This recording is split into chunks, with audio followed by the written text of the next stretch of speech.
Hi friends, आज से मैं बीपीएससी के पीआईक्यू स्टार्ट कर रहा हूँ। इससे पहले देखो सीडीएल, सीएपीएफ, एनडीए ऑलमोस्ट उसके अंदर बीपीएससी के भी क्वेश्चन थे, लेकिन उस लेवल के नहीं थे। बिकॉज ये जो मैं क्वेश्चन लिया है मैंने, आपको तो देख लेगा बहुत आसान है, बट ये जो क्वेश्चन लिया है मैंने, ये आपको लिया है 38th बीपीएससी का। आज देखो, आज 75th बीपीएससी की अब अगले साल नोटिफिकेशन निकलेगी। 38th बीपीएससी का पेपर है, क्वेश्चन लिया मैंने। तो यहीं से 38 से लेके 70 बीपीएससी, 70 वाला तो क्या ही बोलना, क्या ही फालतू पेपर था, बट 69 बीपीएससी तक आपके क्वेश्चंस यहाँ पे मैं कवर कराऊंगा। ये सीरीज अब चलती रहेगी रेगुलरली, जैसे कि आपने देखा है इससे पहले इतनी सारी सीरीज आपको कंप्लीट भी की है मैंने। तो उसी तरह से ये भी सीरीज अब चलेगी और कंटिन्यू रहेगी, रेगुलर एक दो वीडियो आते रहेंगे इससे रिलेटेड। और चलिए अब क्वेश्चन पे आते हैं, ज्यादा बकवास ना करते हुए। The Gandhara school of art first in which of the following period. हाँ, एक और बात यहाँ पे बताना चाहूंगा, आप लोगों से शेयर करना चाहूंगा मैं कि ये कंबाइंड वीडियो रहेगा। कंबाइंड मतलब इसके अंदर अगर साइंस का भी क्वेश्चन आता है तो वो भी होगा इसके अंदर अब भी ज्योग्राफी का क्वेश्चन आ गया तो भी कवर होगा। ऐसा नहीं होगा सिर्फ हिस्ट्री रहेगा, इट कंबाइंड पूरा पेपर चलेगा। उसके अंदर वो वाले क्वेश्चन नहीं लूंगा जो 1992 के करंट अफेयर में पूछे थे, क्योंकि अभी रेलेवेंट नहीं है, उसका कोई मकसद नहीं है यहाँ पे अभी। ठीक है, चलिए तो वाले क्वेश्चन यहाँ पे लूंगा, वही लूंगा, हिस्ट्री, ज्योग्राफी, पॉलिटी, साइंस, वही वाले क्वेश्चन लूंगा जो इंपॉर्टेंट है आज भी। Okay, the Gandhara school of art flourished in which of the following period. देखो बहुत सिंपल आंसर है, कुषाण के टाइम पे हुआ था। ठीक है, अब एग्जाम में ये तो चलो हो गया, एग्जाम में मेन पूछा था कि जो गांधार स्कूल ऑफ आर्ट है उसका मतलब उसके अंदर कौन से फीचर थे। फीचर मेनली पूछे जाते हैं, इसमें इन्फ्लुएंस किसका था। तो देखो यहाँ पे इन्फ्लुएंस था ग्रीसो रोमन का। ठीक है, Greek and Roman art style थी यहाँ पे। ठीक है, या फिर इंडियन वर्जन भी था वहां पे, और Hellenistic that is Greek plus Roman version भी हमें यहाँ पे देखने को मिलता है, रोमन एडिशन भी यहाँ पे देखने को मिलता है यहाँ पे। ठीक है, आपको इसके अंदर जो बुद्धा देखेंगे एक तरह से काफी हाइटेड आपको देखने को मिलेंगे बुद्धास। ओके, जैसे बेमियान बुद्धा मतलब एक अफगानिस्तान में बना हुआ था बेमियान बुद्धा का, जो बाद में तालिबान ने उड़ा दिया उसका पूरी तरह से। बहुत हाइटेड आपको मतलब पिक्स मिलेंगे, मतलब पिक्चर उसके अंदर बनाए हुए देखने को मिलेंगे इसके अंदर। ओके, एक ह्यूमनिस्टिक फॉर्म में आपको बुद्धा का फिगर आपको देखने को मिलता है। सबसे एक इंपॉर्टेंट क्वेश्चन पूछा जाता है जो कि गांधार स्कूल ऑफ आर्ट में पूछा गया है, वो है कि कौन से टाइप का मटेरियल यूज किया गया है। तो इसके अंदर ग्रे सैंडस्टोन यूज किया गया है, ग्रे सैंडस्टोन, क्योंकि ये पूछा गया क्वेश्चन है कि किस टाइप के सैंडस्टोन, यहाँ पे किस टाइप के मटेरियल यूज किए गए हैं। तो यहाँ पे यूज किया गया है ग्रे सैंडस्टोन। और इसके अंदर बुद्धा को कैसे दिखाया गया, बुद्धा को यहाँ पे एक तरह से ह्यूमन फॉर्म में दिखाया गया है। ओके, उनके आपको बोधि ट्रीज इसमें आप बनते हुए आपको देखेंगे, उनके अलग अलग पोस्टर्स आपको देखने को मिलेंगे यहाँ पे। ओके, और काफी फाइन डिटेलिंग आपको देखने को मिलेंगी, उनके फेशियल एक्सप्रेशंस, उनके कर्ली हेयर्स। ओके, आप समझ सकते हैं किस तरह की बात मैं कर रहा हूं यहाँ पे। मैं सॉरी यहाँ पे पिक्चर ऐड करना भूल गया, बड़ी सारी चीज आपको देखने को मिलेंगी। ओके, मसल्स आपको बॉडी पे उनके देखने को मिलेगी, काफी मेनली बुद्धिस्ट। और ये सब लिए कहाँ कैसे गए हैं, ये सब लिए गए हैं बुद्धिस्ट थीम से। बुद्धिस्ट थीम यहाँ पे क्या है भैया, आपका जातका स्टाइल से लिए गए हैं। एग्जाम में भी क्वेश्चन पूछता है कि जातका जो है वो किससे एसोसिएटेड है। So it is associated with the Buddhism. ठीक है, वहां पे बुद्धा के बर्थ, एनलाइटमेंट, सरमन, इन सब से पिक्चर्स उन्होंने उठाई है, मतलब उसको अज्यूम करके they have made the pictures. Okay, so आप इसको, जैसे आप एक और पिक्चर आती है, जैसे बुद्धा का हेड है और उसके पीछे नहीं लगता थोड़ा सा ऐसे रोशनी ऐसे चमकती हुई लग रही है। ठीक है, ऐसे उनके पीछे आपने पिक्चर देखते होगे कि ऐसे पीछे ऐसा लग रहा है कि यार उनके कुछ ऊर्जा उनके आसपास है। ठीक है, एक लाइट से दिख रही है, इसको hello hello hello, HLO hello. तो उनके मतलब सर के आपको पीछे देखने को मिलती है। आपने बहुत सारे ऐसे पिक्चर देखी होगी, आपने हिंदू गॉडेस में भी आपने देखा होगा कि एक तरह से बोलते हैं कि उसको डिविनिटी का एक फीचर माना गया है। तो ये सब चीजें हमें देखने को मिलती है in the Gandhara school of art. ठीक है, और कौन कौन से सेंटर्स थे इसके गांधार स्कूल ऑफ आर्ट के, तो उसके अंदर आपको सेंटर मिलते हैं, तक्षशिला मिलेगा, पेशावर तो ऑफकोर्स उसकी कैपिटल थी, स्वात वैली आपको देखने को मिलेगी। मतलब पाकिस्तान और अफगानिस्तान वाला जो रीजन था, गांधार स्कूल ऑफ आर्ट से बहुत ज्यादा फ्लरिश था, इसलिए बहुत सारे आपको वो बुद्धा के स्टैच्यू सब आपको देखने को मिलेगा। अब क्वेश्चन आता है कि मथुरा एक स्कूल ऑफ आर्ट है, तो मथुरा स्कूल ऑफ आर्ट में किसका ब्लेंड देखने को मिलता है। तो देखो मथुरा स्कूल ऑफ आर्ट में आपको इंडिजिनियस ब्लेंड है। मथुरा स्कूल ऑफ आर्ट में आपको बुद्धा के साथ साथ बुद्धिज्म, जैनिज्म, हिंदुज्म सबके आपको फिगर्स आपको देखने को मिलते हैं। यहां तक कि आपको एक पिक्चर बहुत बार पूछी गई है, जो हेडलेस स्ट्रक्चर है कनिष्का का, वो कौन से स्कूल ऑफ आर्ट का है। जो हेडलेस स्टैचू है कनिष्का का, वो मथुरा स्कूल ऑफ आर्ट का है। ठीक है, एग्जाम में सबसे फेमस तो ये क्वेश्चन आता है कि कौन से टाइप के सैंडस्टोन यूज किए गए थे अलग अलग। तो आपको गांधार स्कूल ऑफ आर्ट में ग्रे सैंडस्टोन, देखो जी से ग्रे याद कर लो। ठीक है, और बाकी जो मिलेगा वो रेड वाला जो है वो मथुरा में है। इसको अलग से थोड़ा दिमाग में रखना। ओके, और यहाँ पे आपको मथुरा स्टाइल जो है उसके अंदर इंडियन फीचर आपको देखने को मिलेगा, ठीक है। तो ये आप इस बात दिमाग में रखें। ऑफ कोर्स इतना तो आपको लॉजिक समझ में आ गया होगा, ठीक है। तो ये आपको दिमाग में रखना। एक क्वेश्चन काफी रिपीटेड है, ठीक है, काफी रिपीटेड है। इस तरह के क्वेश्चंस पूछे गए हैं, इससे पहले भी पूछे गए हैं, ठीक है। अब यहाँ पे main red sandstone, grey sandstone, जिसके ऊपर बहुत बार क्वेश्चन आ चुका है, चिंता मत करिए, सब रिपीट होता रहेगा और ये चलता रहेगा। ये सीरीज जो है ना, ये कंटिन्यू चलती रहेगी, आपको समझ में आ जाएगा कि रिपीटेशन क्या है इसके अंदर। अब ये क्वेश्चन जो लोग सीडीएस एनडीए वाले सीएपीएफ वाले देख रहे हैं, तो देखो यार, हाथ जोड़ के तुमसे विनती कर रहा हूं कि ऐसा नहीं है कि सीरीज आप नहीं देख सकते, this can be watch by you also, because ये क्वेश्चन आप में भी पूछे गए हैं, ये बिल्कुल। क्योंकि मैंने भी बहुत सारे मेनली सीडीएस एनडीए वाले क्वेश्चन ज्यादा अटेम्प्ट किए हैं, सीएपीएफ के किए हैं, लेकिन देन आई रियलाइज कि स्टेट पीसीएस आप इग्नोर नहीं कर सकते, आपको स्टेट पीसीएस को टच करना ही पड़ेगा अगर आपको और मतलब है कि अच्छा आपको एज लेना है सबके ऊपर। तो इसलिए फिर स्टेट पीसीएस को मैं हमेशा प्रेफरेंस देता हूं, कभी भी पढ़ाता हूं तो। ओके, चलिए अब यहाँ पे बात कर रहे हैं टीपू सुल्तान की। अब पीआईक्यू कर रहे हैं भैया, तो क्या करें, हर तरह के क्वेश्चन आएंगे यहाँ पे। Tipu Sultan establish his capital, बहुत फेमस, मतलब बहुत ही फेमस जगह है श्रीरंगपट्टनम, जो कि third battle of the Anglo this क्या था, मैसूर वॉर के टाइम पे वो हार भी गया था, तो आधा पार्ट उसे देना पड़ा था, आधी टेरिटरी उन्होंने सीड कर ली थी, उसके दोनों बच्चों को उन्होंने पकड़ लिया था, और उसके ऊपर वॉर इंडिमिनिटी इतनी हैवी थी कि फिर चुका भी नहीं पाया। तो उसके चक्कर में एक्चुअली स्टोरी यहां से चालू होती है कि टीपू सुल्तान अटैक करते हैं ट्रेवेनकोर पे। टीपू सुल्तान कहां अटैक करते हैं? ट्रेवेनकोर पे। ट्रेवेनकोर पे अटैक करते हैं 1789 में, और 1789 में जब अटैक करते हैं, Travancore was one of the ally of the Britishers, और उसके बेसिस पे ब्रिटिशर्स तो चाहते ही थे कि हम भाई मतलब देखो, सेकंड जो हुआ था अपना सेकंड एंग्लो मैसूर वॉर हुआ था, जिसका एंड हुआ था 1784 में, कोई जीता हारा नहीं था एक तरह से, ठीक है। बैक टू द बेसिस लोग आ गए थे वापस से। तो उसमें ये था कि लाइक दे हैव डिसाइडेड कि they will not attack each other. तो वहां पे ट्रेवेनकोर पे जिसने अटैक किया, तो ब्रिटिशर्स तो मौका ही ढूंढ रहे थे। ओके, तो 1790 में कॉर्नवालिस ने भाई अटैक कर दिया, और कॉर्नवालिस ने मालूम है 2 और बड़े बड़े ताकतों को अपने साथ ले लिया, मराठास को और निजाम को। मराठा को और निजाम को उसने साथ में लेके गया और फिर अटैक किया यहाँ पे, और बहुत इजीली उन्होंने टीपू सुल्तान को हरा दिया था, बहुत इजीली, ठीक है। तो आपको अगर क्वेश्चन पूछा जाए कि जो थर्ड एंग्लो मैसूर वॉर हुई थी, उसके अंदर मराठा और निजाम ने किसको सपोर्ट किया था, तो Maratha and Nizam both have supported the Britishers. Okay, it was a 3-pronged attack, और बहुत इजीली आराम से मतलब उन्होंने डिफीट कर दिया था। श्रीरंगपट्टनम की हार हो गई थी, थर्ड उसमें आधी टेरिटरी उन्हें देनी पड़ी थी, and half of his kingdom. बहुत बड़ी वॉर इंडिमिनिटी, अराउंड 3-4 करोड़ की कुछ वॉर इंडिमिनिटी उन्होंने देनी पड़ी थी अपने दोनों बच्चों को एज होस्टेज उन्हें रखना पड़ा था ब्रिटिशर्स के पास, कि भाई जब पैसे आएंगे तो बच्चों को छोड़ेंगे, अदरवाइज नहीं। तो it was a major setback for him, और बाद में तो 4th वाले में तो पूरी तरह से हार ही गया। ओके, 4th वाले में तो पूरी तरह से खत्म ही हो गया वो। तो ये पूछा जाता है क्वेश्चन कभी कभी, ठीक है। चलिए, और ब्रिटिशर्स के टाइम पे उस टाइम पे कौन था गवर्नर जनरल ऑफ बंगाल कौन था? तो दैट वाज लॉर्ड कॉर्नवालिस, वही था कॉर्नवालिस जो कि जिसने परमानेंट सेटलमेंट लाया है, ठीक है। चलिए, ये क्वेश्चन काफी फेमस है, मतलब कभी कभी पूछते भी हैं कि थर्ड एंग्लो मैसूर और कौन से ईयर में हुई थी। चलिए, ये पूरा आपको डिटेल मिल जाएगा, इसका पीडीएफ में शेयर कर देता हूँ टेलीग्राम पे। अगर टेलीग्राम पे नहीं जुड़े हैं तो प्लीज जुड़ जाइए। ओके, देखो सारी डिटेल्स आपको मिल जाएंगी। अच्छा, देखिए मेरी क्लासेस भी स्टार्ट हो चुकी हैं, उसके एनरोलमेंट स्टार्ट हो चुके हैं। अगर कोई भी आपको डाउट है तो you can connect me on this number. BPSC के लेवल क्लासेस है, यूपीपीसीएस के लिए है, सीएपीएफ, सीडीएस एनडीए के लिए, सबके लिए क्लासेस हैं। बट ये कि सीडीएस एनडीए के लिए I am working only for the GS and English, not going for the math as of now. Okay, fees काफी nominal, if you want to connect, जब तक आपके एग्जाम रहेगा तब तक I will like you will with me. और देखो आपको अभी यहाँ पे पीआईक्यू पे इतना एम्फेसिस दे रहा हूँ, तो अलॉन्ग विथ माय कोर्स आपको पूरी detail subjective knowledge, then PIQ, तो 3 महीने में आपका कोर्स पूरी तरह से स्ट्रक्चर है कि खत्म हो जाएगा। एंड देन 1 मंथ 1.5 मंथ जो आपका रहेगा पूरी तरह से पीआईक्यू मॉक टेस्ट पे चलेगा। So that will be very helpful for you. I think आप इतना समझ गए। अगर मेरे साथ आप जुड़े हैं तो इस बात को समझते हैं, नहीं तो फिर आप अपने हिसाब से करिए, मेरे को कोई प्रॉब्लम नहीं, बस मैं चाहूंगा कि आप पढ़ते रहिए, ठीक है।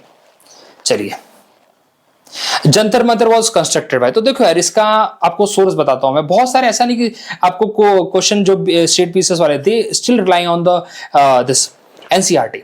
ओके, तो देखो बहुत सिंपल क्वेश्चन महाराजा जय सिंह ने बनाया था, और कितनी जगह पे बनाया था क्वेश्चन तो ये आता है। इट इज एस्ट्रोनॉमिकल ऑब्जर्वेटरीज थे, कहां कहां पे उन्होंने बनाया था सवाई जय सिंह ने।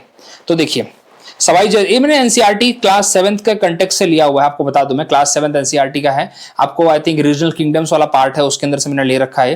तो देखो he has made this 5 astronomical observatory, कहां पे उन्होंने बनाया, दिल्ली, जयपुर, उज्जैन, मथुरा एंड वाराणसी। एग्जाम में वैसे तो मेनली लोग जयपुर का बहुत पूछते हैं, लेकिन जयपुर दिल्ली का बहुत पूछते हैं, तो बाकी और 3 जगह पे भी है, Delhi, Jaipur, Ujjain, Mathura and Varanasi, commonly known as Jantar Mantar. तो या फिर उनके रूलर का नाम पूछ लेंगे, कौन सा अंबर के थे कि कहां के थे, कभी कभी पूछ लेते हैं वो लोग, और फिर कौन सी 5 जगह है, यहां से बेसिक क्वेश्चन बहुत बार पूछे गए हैं।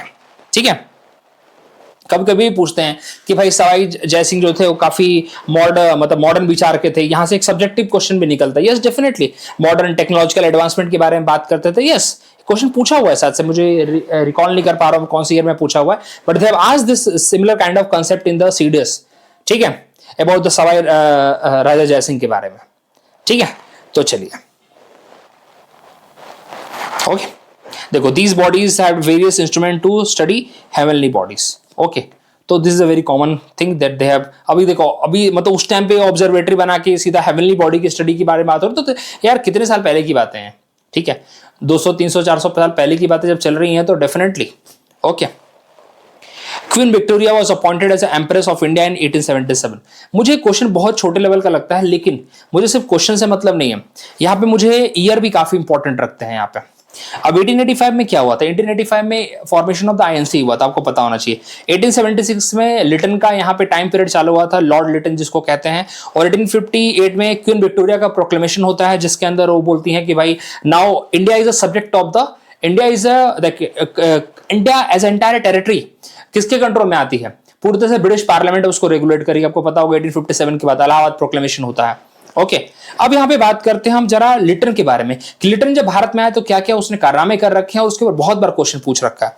देखिए, बहुत सारे कंट्रोवर्शियल पॉलिसीज हैं इसकी, जैसे कि वर्नाकुलर प्रेस एक्ट है, बहुत बार वर्नाकुलर प्रेस एक्ट के ऊपर सेपरेटली क्वेश्चन पूछा गया है। उस टाइम पे फेमाइन आ रखी थी in the year of 1876 to 78, और ये 2 साल जो फेमाइन के थे उसके अंदर भाई ने फेमाइन के ऊपर ना कॉन्सेंट्रेट करते हुए उस टाइम पे अफगान वॉर करा रहा है वो, जो ठीक है एंग्लो अफगान वॉर उस टाइम पे उसने कंडक्ट हुआ था उस टाइम पे, और साथ ही साथ दिल्ली दरबार कंडक्ट करा रहा है। ये देखिए, फेमाइन तो आई रखी है, साथ में दिल्ली दरबार कंडक्ट करा रहा है। ये देखिए 1877 का, जो कि पहला दिल्ली दरबार था, इसके अंदर क्वीन विक्टोरिया को एज एम्प्रेस ऑफ इंडिया का उपाधि दिया गया था। आपको बता दूं 3 बार वैसे दिल्ली दरबार हुआ है, एक बार उसने कराया है, एक बार कर्जन ने कराया, कर्जन वाला लोग याद नहीं रखते, जबकि 3 बार हुआ है। एक बार 1903 में हुआ है, और एक बार हुआ है 1911 में। 1911 में लॉर्ड हार्डिंगे ने कराया था, और लॉर्ड बोलने का मन नहीं करता, हार्डिंगे ने कराया था, और उस टाइम पे किंग जॉर्ज 5 इंडिया में आए थे, और उन्होंने एन्यूल किया था पार्टीशन ऑफ द बंगाल को, दिल्ली को ट्रांसफर किया गया था, दिल्ली में कैपिटल शिफ्ट की गई थी, ये सब चीजें हुई थी।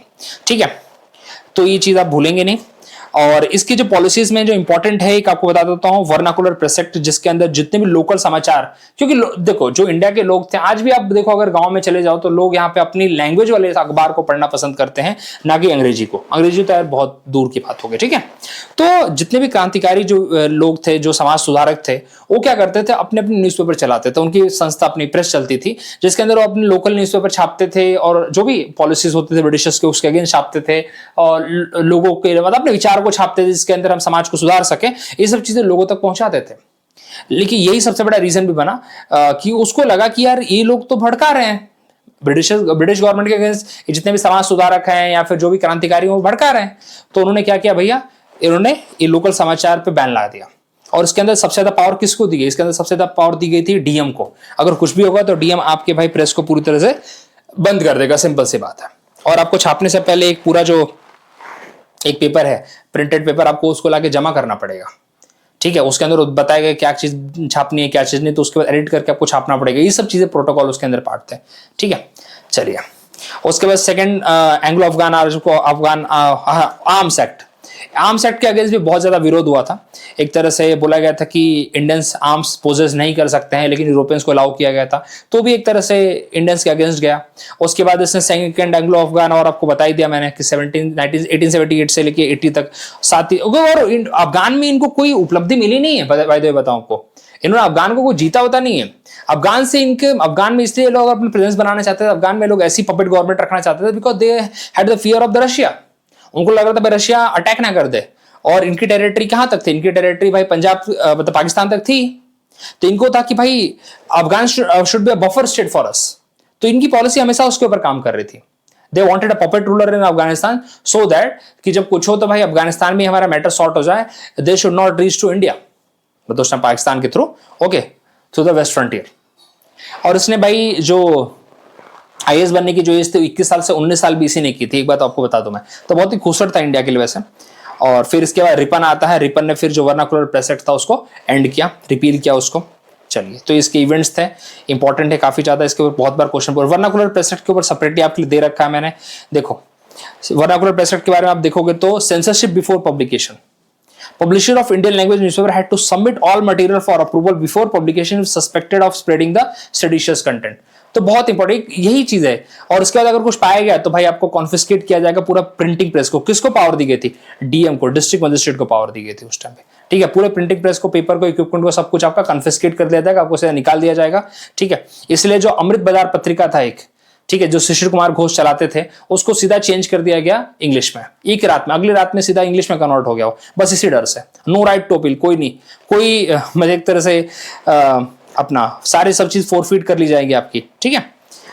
तो देखिए अमृत बाजार पत्रिका, ये आपके लिए काफी इंपॉर्टेंट है, बहुत सारे लोगों ने तो इसके अगेंस्ट वो भी किया था। सुरेंद्र नाथ बनर्जी पहले ऐसे बने थे जिनको इसके अंडर क्या किया गया था, इनके अंदर जेल हुई थी। ये भी क्वेश्चन पूछा हुआ कि कौन से ऐसे जो हमारे समाज सुधारक बोल लीजिए या फिर कौन से नेता थे जिनको भाई under the vernacular press act पहली मतलब इसकी वजह से, प्रिंट करने की वजह से जेल हुई थी। इन्होंने जो कलकत्ता का जो वो था जज था उसके अगेंस्ट को छापा था, क्योंकि वो काफी इनसेंसिटिव था टुवर्ड्स द इंडियन, तो उन्होंने कुछ छापा था, उसके लिए इनको जेल हुई थी, ओके। तो he was the first one जिनको जेल हुई थी इसके लिए, ठीक है।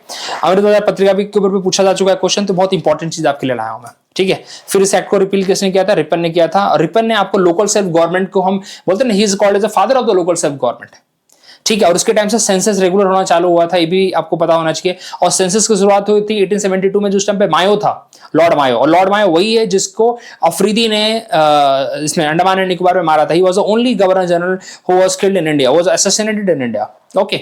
और 1872 में उसने एक तरह से शुरू की थी सेंसस कराने की एक चलन, लेकिन उसको पूरी तरह से कंसेप्चुअलाइज किया था रिपन के टाइम पे, 1881 के टाइम पे। चलिए, ये क्वेश्चन में पूछा जा चुका आपके लिए, ठीक है। अब आगे बढ़ते हैं। Whom did Mahatma Gandhi consider as political growth, ये तो आपको देखो अपने थीम एनसीईआरटी में भी सीधा लाइन मिल जाएगा। इनका नाम है गोपाल कृष्ण गोखले। और गोपाल कृष्ण गोखले यहाँ पे 1905 का जो सेशन था उसके हेड थे। 1905 का जो बनारस का सेशन था उसके हेड थे, वो एज चेयरमैन बने थे। और he was one of the famous moderate leader, by the way आपको बताऊं तो मैं। एंड इन्होंने 1905 के अंदर सर्वेंट ऑफ इंडिया सोसाइटी भी सेटअप की थी। वैसे तो काफी बड़े सलाहकार गांधी जी के लिए रहे हैं, और 1915-16 तक इनकी भी डेथ हो गई थी, if I am not wrong, okay. दादा भाई नौरोजी को grand old man of India कहते हैं। 1906 का जो सेशन था कलकत्ता वाला, ये इन्होंने हेड किया था। 1886 का कलकत्ता का सेशन इन्होंने हेड किया था। और ईस्ट इंडिया एसोसिएशन इन्होंने सेटअप कर रखा था, one of the founding member थे। ईस्ट इंडिया एसोसिएशन इंडिया में नहीं हुआ था, ब्रिटेन में बना था। और क्या बोलते हैं, पहले पर्सन थे जो कि अपने क्या बोलते हैं, ब्रिटिश के पार्लियामेंट में इलेक्ट होके गए थे, okay, from the Finsbury, if I am not wrong, from the Finsbury select हुए थे वो। तो ये सब चीज आपको पता होनी चाहिए, बहुत बेसिक जानकारी है, ठीक है। Simon commission first came to India in, देखिए 1928 में आया था। कंट्रोवर्शियल क्यों था? बिकॉज इसमें कोई भी भारतीय नहीं था, कोई भी भारतीय इसके अंदर नहीं था। सातों के सातों इसके अंदर क्या थे? ब्रिटिशर्स थे। और इसको ये आइडिया किसका था कि इसके अंदर कोई भी इंडियन नहीं रहेगा? तो उसका ये आइडिया था इरविन का। इरविन ने बोला था कि कोई इसके अंदर इंडियन नहीं रहेगा। और उनको ऐसा लगता था कि Indians are not capable enough to form the constitution for themselves, ठीक है। ये उनका बेसिक आइडियोलॉजी थी जो इंडियंस के अगेंस्ट हमेशा रहती थी। और इसके अंदर एक और मेंबर था जिसका नाम था क्लेमेंट एटली, जो इसी का मेंबर था, जो बाद में जाके लिबरल पार्टी की तरफ से क्या बना, अपना ब्रिटेन का पीएम बना। और वही ब्रिटेन का उस टाइम पीएम था जब भारत को आजादी, मतलब भारत ने आजादी ली थी, ठीक है। तो ये आप भूलेंगे नहीं। साइमन गो बैक का नारा लगाया गया था इस टाइम पे। लाला लाजपत राय जी जो साइमन गो बैक का नारा लगा के प्रोटेस्ट कर रहे थे पंजाब में, उनकी सॉन्डर्स द्वारा लाठीचार्ज की वजह से हत्या हो गई थी। फिर इसका बदला लिया था हमारे अपने भगत सिंह, राजगुरु, सुखदेव ने इसका बदला लिया था, उसको गोली से उड़ा के। तो आप जानते हैं सब चीजें, ठीक है, कितनी सारी चीजें कनेक्ट करें। और इन्होंने पर्पस क्या था? देखो कॉन्स्टिट्यूशनल रिफॉर्म के लिए आया था, क्योंकि 1919 का जो डायरकी वाला कंसेप्ट था उसको देखने के लिए आया था कि कितना ज्यादा इफेक्टिव है इंडिया में।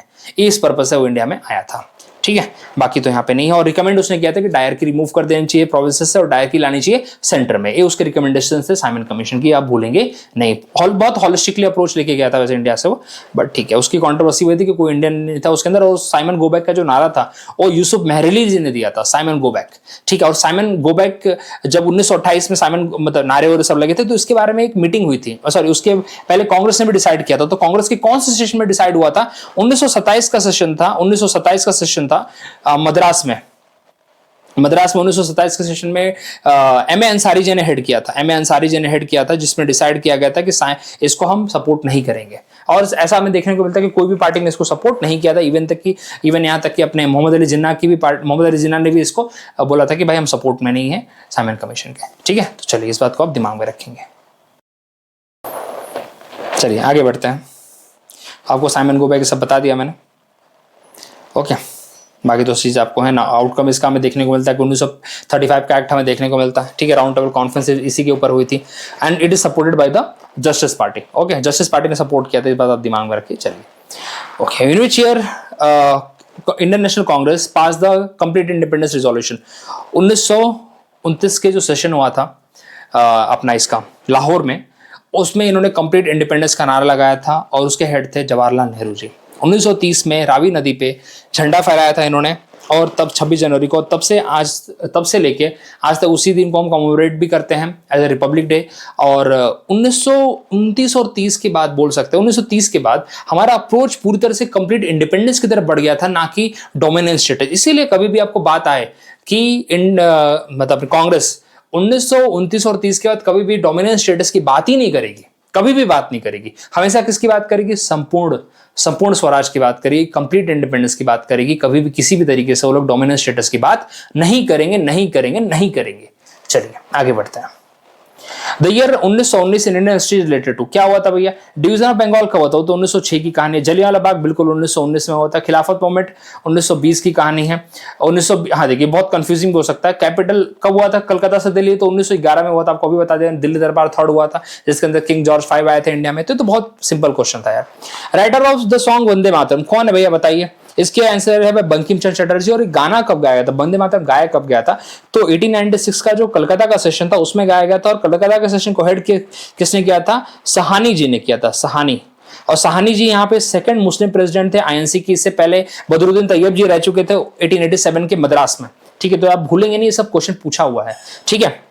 और एक है सरफरोशी की तमन्ना अब हमारे दिल में है, एक गाना है ना जिसको लिखा था अपना बिस्मिल अजीमाबादी ने उसको लिखा था और उसको फेमस किया था राम प्रसाद बिस्मिल जी ने। दोनों में बिस्मिल है, लोगों को कंफ्यूजन हो जाता है, लेकिन इसको फेमस किया था राम प्रसाद बिस्मिल ने। लिखा था इसको बिस्मिल अजीमाबादी। कहाँ के थे? वो पटना के रहने वाले थे, इसलिए क्वेश्चन बीपीएससी में पूछा भी हुआ है, ठीक है।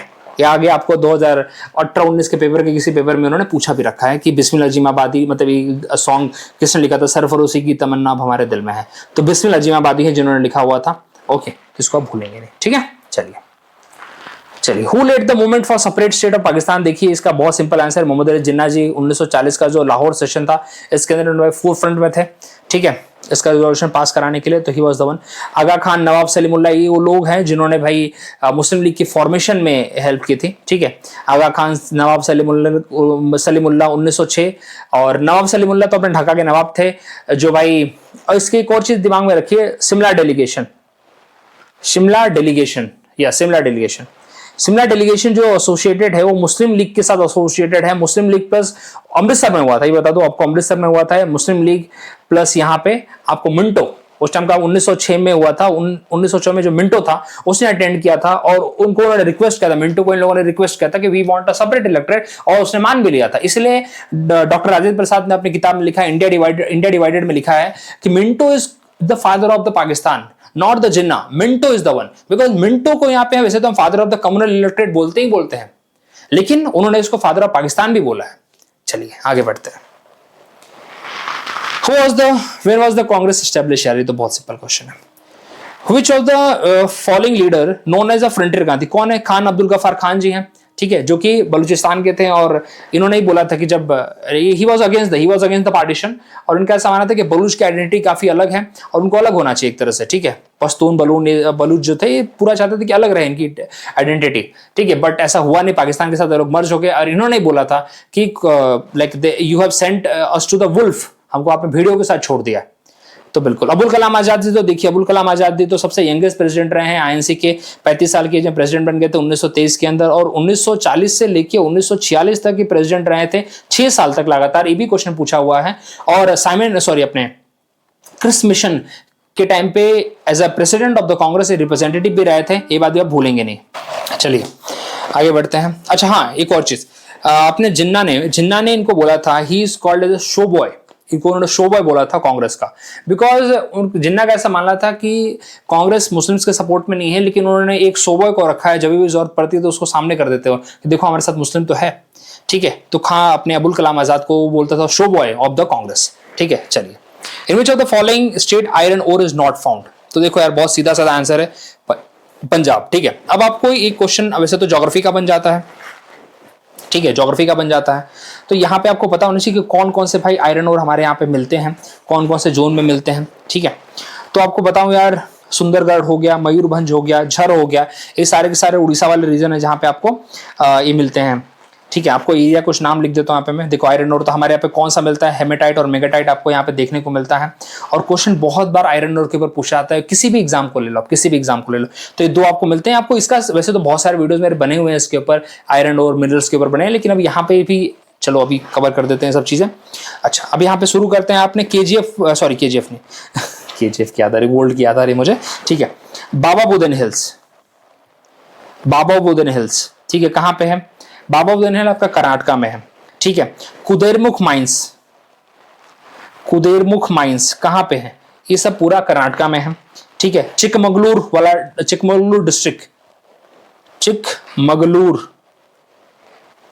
डिस्ट्रिक्ट, ये पूरा कर्नाटका वाला बेल्ट है जहां पे आपको आयरन मिलता है। अब पूरी बात सुन लीजिए, वैसे बहुत सारी चीजें बतानी है मेरे को यहाँ पे। तो ये जो एक क्वेश्चन और आता है कि जो मैंगलोर पोर्ट कहाँ है? कर्नाटका में। वहां से आयरन ओर को हम एक्सपोर्ट करते हैं। क्या स्टेटमेंट गलत होगा कि सही होगा? डेफिनेटली अपने आप में सही होगा, बिकॉज वो जो रीजन है वहां पे आपको आयरन एक्सट्रैक्ट किया जाता है। क्या गलत है उसके अंदर? ठीक है, ये चीज आपको बताते हैं। हमारे इंडिया में 2 टाइप के आयरन मिलते हैं, हेमेटाइट और मैग्नेटाइट। लिग्नाइट मिलता है लेकिन बहुत कम मिलता है, ठीक है। बहुत लिमिटेड यहाँ पे माइंस है जहां पे हमें देखने को मिलता है, ठीक है। अब कुछ इंपॉर्टेंट जगह है, जरा नाम लिख लो आप लोग उसको। जैसे कि आपको झारखंड के अंदर सिंहभूम मिलेगा, हजारीबाग मिलेगा, पलामू मिलेगा, झारखंड के अंदर बहुत इंपॉर्टेंट है। उसके बाद आंध्र प्रदेश में अनंतपुर मिलेगा, एक जगह है जहां पे बहुत इंपॉर्टेंट है, ठीक है। कुरनूल मिलेगा आपको उसके बाद तेलंगाना में वारंगल मिलेगा जो बहुत इंपॉर्टेंट है। महाराष्ट्र के अंदर रत्नागिरी हो गया, चंद्रपुर हो गया, और कर्नाटका तो आपको बता ही दिया मैंने। एक और एरिया है कर्नाटका में सदूर हॉस्पेट एरिया, वो भी इंपॉर्टेंट है। बाकी तो आपको बता ही दिया मैंने सब चीजें। और भाई आपको उड़ीसा का बिल्कुल नहीं भूलना है, मयूरभंज हो गया, क्योंझर हो गया, मयूरभंज, क्योंझर,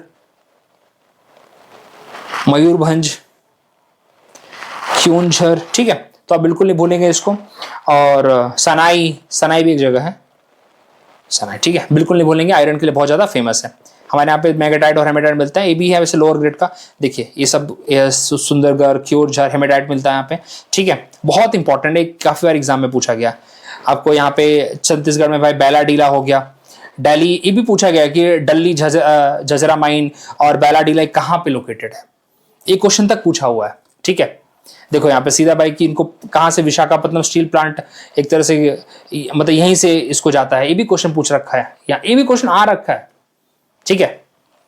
चलिए, झारखंड में तो भाई सिंहभूम डिस्ट्रिक्ट, नोआमोडी, गोवा, ये सब आ रखा है एग्जाम में, ठीक है। कर्नाटका में तो आपको बता दिया, बिलरी, चित्रादुर्ग। मेन है कि हमें ये बताना चाहिए, यहाँ पे चंद्रपुर हो गया। गोवा में बहुत छोटे, मतलब बहुत कम क्वालिटी के मिलते हैं, लेकिन ठीक है, ओके। भिलाई, राउरकेला, जमशेदपुर, आपको फिर एनसीईआरटी का मैप यहाँ पे देखने को मिल सकता है, ठीक है। वही ये चीज़ है जो आपको बताई मैंने। एनसीईआरटी का मैप लिया हुआ, यहाँ पे क्लास 9th का है, क्लास नहीं, हाँ क्लास 9th नहीं, 11th का है, ठीक है।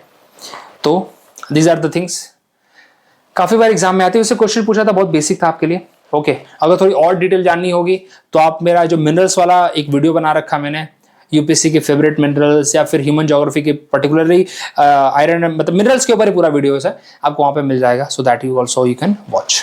ठीक है, और इसी तरह से देखिए वीडियो आती रहेगी, अभी रेगुलर भी तो काम करना इस पे चालू किया है, तो आपको एक एक घंटे तक की वीडियो मिल सकती है, बिल्कुल चिंता मत करिए, बट रेगुलर एक वीडियो आपको इसके बाद मिल जाएगी।